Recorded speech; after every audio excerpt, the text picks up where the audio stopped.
پہاڑی زبان میں اپڈیٹ سنیے۔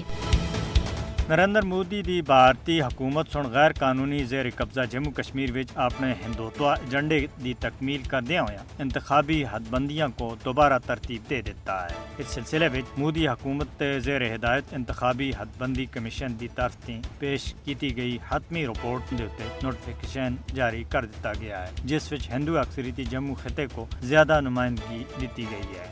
مودی حکومت سن انتہائی غیر منصفانہ تقسیم کردیا ہویا مقبوضہ جموں کشمیر دے مسلم اکثریتی وادی کشمیر دے واسطے صرف ایک جدکہ ہندو اکثریتی جموں خطے دے واسطے 6 سیٹاں دا وعدہ کیتا ہے، کیونکہ جموں کو زیادہ نشست دینا بی جے پی دے ایجنڈے وچ پہلاں تھی شامل آسا۔ کمیشن سن مقبوضہ جموں کشمیر وچ نام نہاد اسمبلی نشستاں دی تعداد 83 دے بڑھا کے 90 کرنے دی تجویز دیتی آسی۔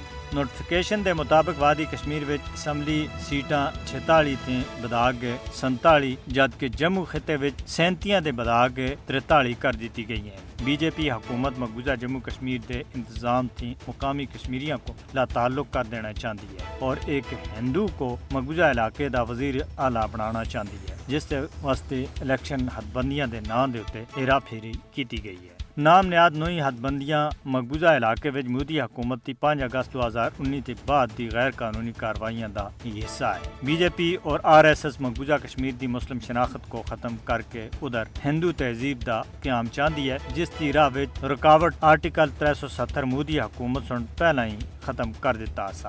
مقبوضہ جموں کشمیر کو اپنی نو آبادیاتی بنانا بی جے پی دا پرانا خواب ہے اور سیاسی حلقوں دی نام نہاد دوبارہ تشکیل مقبوضہ کشمیر کو نو آبادیاتی بنانے کی طرف ایک قدم ہے۔ مودی حکومت کو یہ نہیں بھولنا چاہیے کہ جموں کشمیر بین الاقوامی سطح دے تے تسلیم کیتا ہوا ایک متنازع علاقہ ہے، جس وچ کسی بھی قسم دی نوئی قانون سازی غیر قانونی ہے۔ مقبوضہ کشمیر وچ مودی حکومت کی سیاسی اور قانونی ہیرا پھیری جموں کشمیر دے زمینی حقائق کو کسی بھی صورت وچ تبدیل نہیں کر سکتی۔